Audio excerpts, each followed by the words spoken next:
bienvenue dans ce nouveau numéro de StarTrap.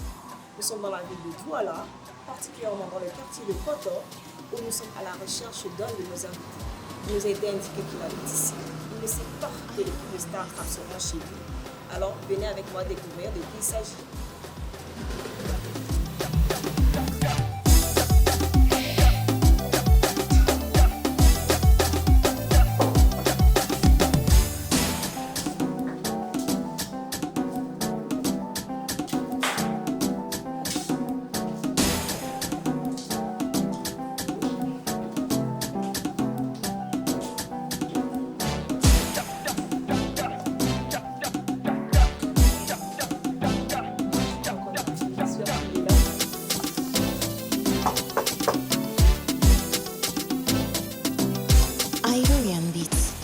Il y a quelqu'un? Il est là. Bonjour. Bonjour. On peut entrer?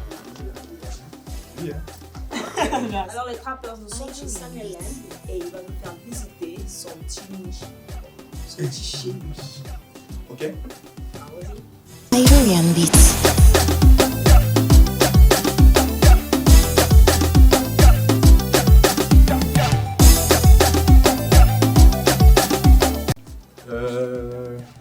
Du côté de la cuisine d'abord, c'est le lieu où j'apprécie dans la maison parce que en dehors du foot, normalement si je ne jouais pas au foot, je devais être cuisinier parce que je suis un adepte à la cuisine.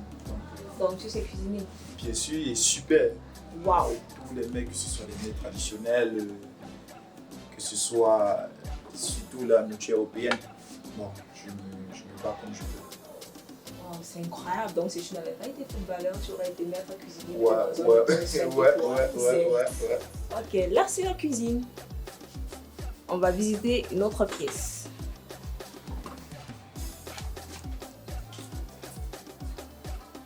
Bon, là, ce sont Les toilettes, les je toilettes, suppose. les toilettes Ok, des étrangers. d'accord. Là, c'est la chambre des enfants. Ok, Et là, c'est ma chambre principale. ok, d'accord. Bon, là, Nous sommes au salon. salon royal. De Sa Majesté et son Excellence. Voilà, donc Ah, je vois des photos de femmes. là, vous pouvez prendre. Là, c'est ma salle à manger. Quand je reçois certains de mes coéquipiers et tout. Ah, d'accord. Donc, là, c'est ici. Vous m'assieds là? Une place. Alors, les trappers, nous avons terminé la visite sur Samuel Land. Retrouvons-nous tout de suite pour l'interview. Ivorian Beats.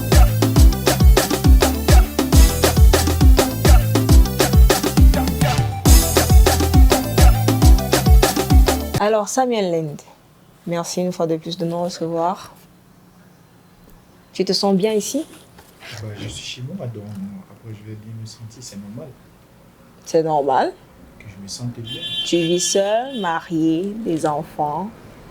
Ouais, déjà, j'ai une vie de famille. Oui. Je suis en couple, je suis fiancé déjà et j'ai des enfants. Ah, c'est super. Alors, tu es footballeur professionnel. Quels sont tes souvenirs avec tes coéquipiers de l'Union de Douala? Déjà, avec l'Union de Douala, j'ai eu des très très bons souvenirs parce que ici aujourd'hui, il faut être honnête, c'est grâce à l'Union de Douala que je peux dire, comme je l'ai toujours dit, que je suis devenu ce que je suis aujourd'hui. Bon, en dehors, c'est vrai, il y a Dieu qui est au ciel, mais je parle footballistiquement parlant, je dirais que c'est grâce à l'Union de Douala. Donc pourquoi je profite de cela pour leur dire un grand merci à l'Union de Douala qui a participé en fait à ce que je sois aujourd'hui dans le football. Ah, d'accord. Tu as fait partie des Lions A Prime en 2015 et tu as disputé le CHAN en 2016 en étant titulaire mais absent du CHAN 2020 qui a été organisé ici au Cameroun. Qu'est-ce qui peut justifier ton absence dans cette équipe? Déjà, je dirais que vous savez, le foot, il est souvent comme ça. Et il faut accepter les logiques du football. Parce que déjà, c'est pas seulement le football, dans d'autres disciplines sportives, on oublie vite ce que vous avez bien fait hier. C'est-à-dire quoi? C'est à vous d'être maintenant professionnel, comme je le dis souvent. Le dernier CHAN qui s'est passé, je ne vais pas avoir des regrets, mais j'ai eu des regrets parce que c'était au Cameroun, devant ma famille, des amis, des proches. Pour moi, ça a été un coup dur Oui. qui aujourd'hui, Dieu merci, qui est passé. Mais je pense que j'ai retenu beaucoup de choses, surtout positives, où il a fallu que je me remette en question et dire qu'il va falloir que je fasse certains choix sur ma carrière professionnelle. Quelles sont tes relations aujourd'hui avec Franck Happy? Ouais, déjà, comme j'ai dit, Franck Happy, c'est pour moi jusqu'aujourd'hui comme un papa. Parce que, je vais dire la vérité, c'est vrai qu'il y a quelques moments, on a eu certains malentendus, mais après, on a de très très bonnes relations. Où je prends ses nouvelles, prends de mes nouvelles jusqu'à aujourd'hui. Et je dirais merci encore à lui pour ce qu'il a fait pour moi, entre parenthèses. Et déjà, c'est une grande fierté pour moi, honnêtement, parce que ce monsieur est un monsieur, honnêtement, digne de ce nom. Bon, mais après, comme je dis souvent, on ne peut pas plaire à tout le monde. Il y a certaines personnes qui vont critiquer ce qu'il fait ou bien ce qu'il a quand il était président de l'Union de Douala. Mais moi, la personne d'abord, et je crois qu'il peut avoir ses défauts comme tout le monde, mais honnêtement, c'est une très bonne personne. Je lui dis encore merci pour ce qu'il a fait pour moi. D'accord. En 2016, tu as signé un contrat avec un club égyptien qui a d'ailleurs été rompu 4 jours plus tard sur une supposée infection du sida. Mais plus tard, tu as été dédommagé. Peux-tu nous expliquer ce qui s'est passé? Déjà, je savais que cette question va revenir. Pour moi, c'est vrai que j'avais dit que je ne devrais plus parler de ça parce que cette histoire est passée. Et vous savez, le football, quand il s'agit d'argent, il y a beaucoup de personnes qui sont incluses à l'intérieur. Donc, je dirais que la signature en Égypte avec le club égyptien, ça a été une histoire d'argent, surtout d'argent et de management. Pourquoi? Parce que il y avait deux clans. Il y avait un clan où mon manager, il y a un autre clan qui ont demandé les indemnités. Il y a eu beaucoup de choses. Donc, parce qu'il y avait énormément d'argent dans ce transfert. Bon, mais après, c'est moi le concerné où ils ont sorti cette histoire. Bon, je vais dire que je vais parler loin. Mais je voudrais juste que vous compreniez que ça a été une histoire d'argent parce qu'il y avait énormément d'argent dans ce transfert. Bon, Dieu merci, depuis 2016 jusqu'à aujourd'hui, je vais super bien. C'était, je peux dire, un échec. Aujourd'hui, j'ai traversé cette étape. C'était une étape très, très, très difficile pour moi de ma vie. C'est vrai que je ne vais jamais oublier cette période-là. Mais je crois que c'est une étape où ça m'a enseigné plusieurs choses dans ma vie professionnelle. Alors dis-nous Samuel, quels sont tes souvenirs avec le vert ou jaune? Déjà le Cameroun pour moi c'est mon cœur, c'est mon sang, ce sont mes veines. Parce que j'ai eu une très bonne histoire avec le Cameroun. Oui. Parce que je suis Camerounais déjà. Et ça je ne vais jamais rejeter tes origines. mes origines. Oui. Et pour moi aujourd'hui, je vis au Cameroun déjà, je suis au Cameroun là, je suis fier d'être là. Mais après, c'est le foot qui a fait en sorte que je puisse changer de nationalité. Mais honnêtement, je suis fier d'être Camerounais. Venons-en au fait, parlons de nationalité. Désormais, tu es un international centrafricain. Pourquoi ce choix en fait? Je dirais que déjà, ce choix pour moi, ça a été un choix professionnel déjà. Oui. Et je crois que si j'ai fait ce choix, c'est parce qu'après par rapport à ce que je vous ai expliqué tout à l'heure, vous savez, le football, c'est du tic au tac. Ouais. Il a fallu que je fasse un choix. Parce que déjà, avec l'équipe nationale du Cameroun, j'ai fait toutes les sélections nationales. Je n'ai pas été convoqué. Je n'ai pas eu la chance d'être convoqué avec l'équipe A. C'est vrai, j'ai été convoqué une seule fois, oui, en 2017, où les Lions remportent la CAN. J'ai été parmi les joueurs locaux qui ont été sélectionnés par Hugo Boss. Oui. Mais ça n'a pas été. Pourquoi? Parce que je pense que le sélectionneur avait fait ses choix. Et aujourd'hui, j'ai pas eu la chance d'être convoqué avec l'équipe nationale du Cameroun. Donc, où je me suis dit pourquoi ne pas essayer ailleurs. J'ai eu plusieurs propositions de plusieurs nationalités et il a fallu que je fasse un choix. J'ai fait le choix de la Centrafrique. Et cela ne fait pas partie de tes plus grands regrets de ne pas avoir eu cette reconnaissance que tu recherchais au Cameroun?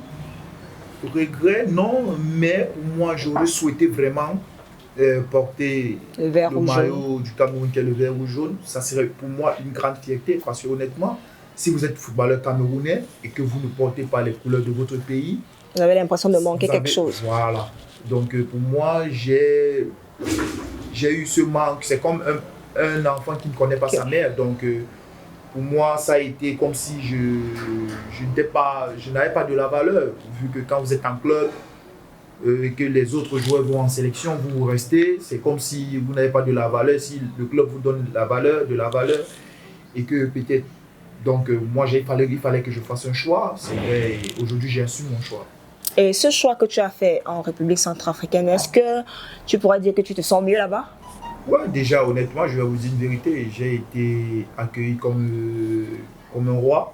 Wow. Pour moi, c'est une fierté. Et j'ai dit encore merci au gouvernement centrafricain pour la confiance qu'ils m'ont attribuée, vraiment.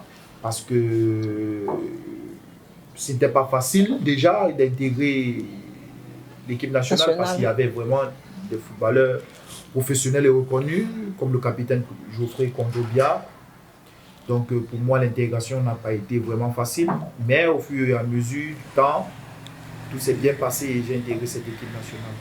Alors actuellement, tu es au Cameroun, tu es en vacances ou alors tu vas jouer ou tu es là pour la visite ou alors tu es juste là pour un moment?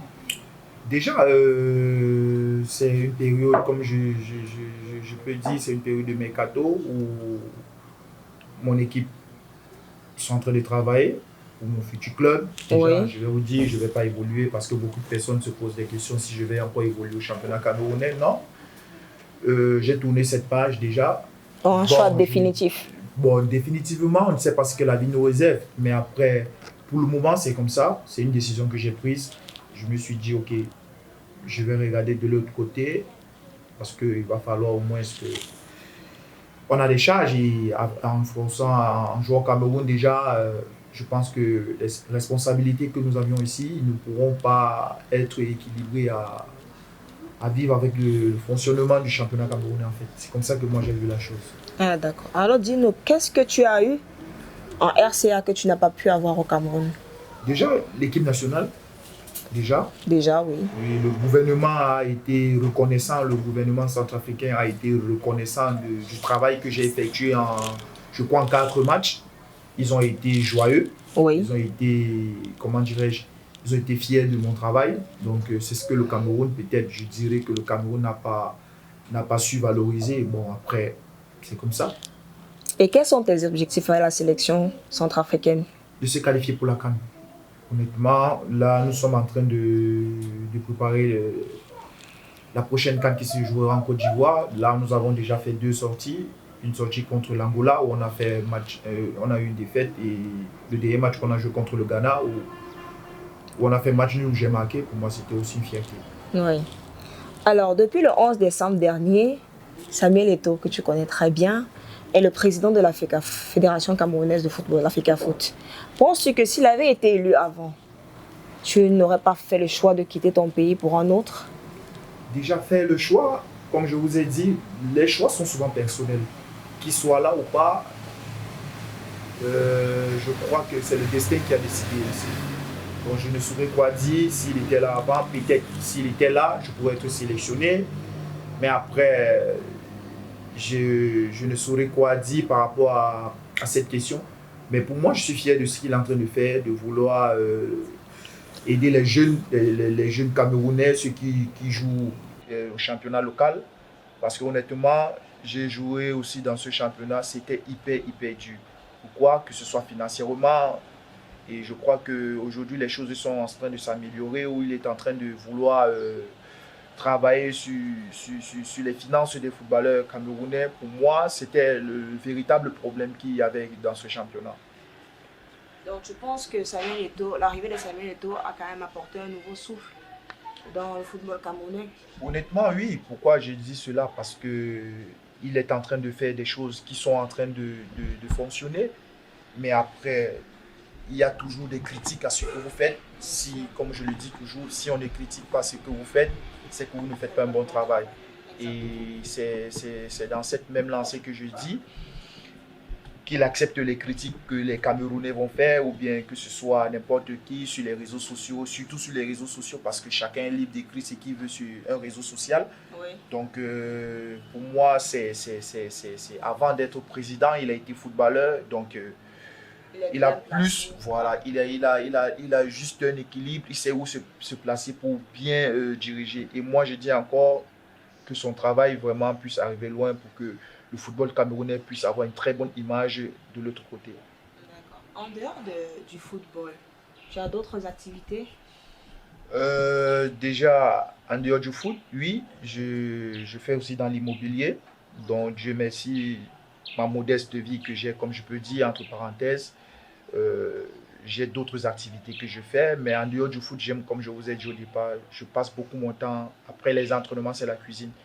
Donc, je préfère souvent dire à ma fiancée de laisser, moi je prends les commandes de la cuisine parce que j'aime bien. C'est ce que j'ai beaucoup plus fait à l'école. Comme je vous ai dit, si je ne jouais pas au ballon, mon souhait c'était d'être cuisinier. Et déjà, je pense que d'ici les vacances prochaines, je vais me réformer en cuisine. Pour moi, c'est mon passe-temps en fait. Ah, d'accord. Alors les trappers, nous avons terminé avec l'interview, mais avant, nous avons la dernière partie, question joker. À tout de suite. Ivorian Beats.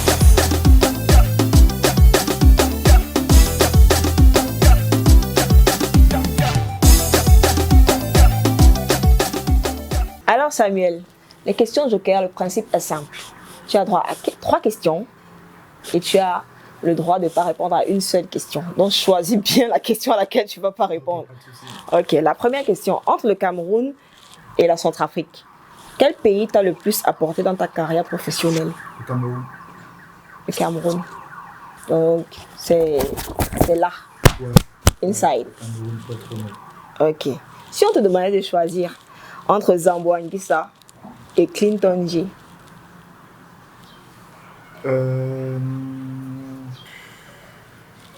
Clinton, pourquoi? Parce que c'est un attaquant comme moi. ou alors vous avez certaines familiarités? Non. Vous ne vous connaissez pas? Si, on se connaît, mais je connais les deux. Mais je préfère Clinton, pourquoi? Parce que c'est un attaquant comme moi. Et tu apportes souvent du soutien à tes coéquipiers lorsqu'ils sont sujets à des buzz, des bad buzz et autres? C'est normal, parce que nous sommes des humains. Et après, comme je le dis souvent, certains font souvent des erreurs. Moi-même qui suis là, où j'ai eu plusieurs fois où j'ai peut-être déconné. Donc, c'est souvent important que tes coéquipiers, tes collègues t'apportent un soutien moral surtout. Parce que c'est souvent important. Aujourd'hui, tu es âgé de 27 ans. Nourris-tu encore le rêve de participer à la Coupe du Monde de football? Si ton objectif premier avec la Centrafrique, c'est la CAN, est-ce que tu as aussi envie de jouer pour la Coupe du Monde? Pour la Coupe du Monde, je pense que c'est un rêve de tout le monde, de tout jeune footballeur, de tout footballeur déjà, parce que même chez les professionnels, ceux qui sont même âgés, qui ont derrière les 38 ans, pour leur souhait c'est de participer à une Coupe du Monde. Pour moi, sans arrogance aucune, déjà la Coupe du Monde, pour moi, c'est pas trop focalisé, mais c'est l'un de mes rêves. Mais pour le moment, pour être honnête, je prie Dieu de participer à la CAN qui va se dérouler en Côte d'Ivoire. Pourquoi? Parce que ce sont mes objectifs en ce moment où j'ai envie d'écrire une très belle histoire avec la Centrafrique.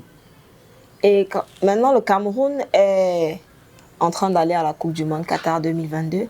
Est-ce que dans un coin de ta tête, il n'y a pas un petit regret? Regret, non. Honnêtement, regret, non. Pourquoi? Parce que j'ai fait un choix et j'assume ce choix. Tu assumes ce choix. Ok, d'accord. Alors, merci de nous avoir reçus et merci d'avoir accepté de participer au principe de Star Trap. Déjà, je vous remercie déjà avec votre équipe. C'était un plaisir d'être chez moi avec après tout ce déplacement que vous avez fait, des milliers de kilomètres pour arriver ici chez moi. Pour moi, je vous dis merci et bonne chance dans ce que vous aimez faire, qui est votre travail. D'accord, merci. Alors les trappeurs, c'est la fin de cette émission. Rendez-vous samedi prochain à la même heure sur la même chaîne. Bye bye.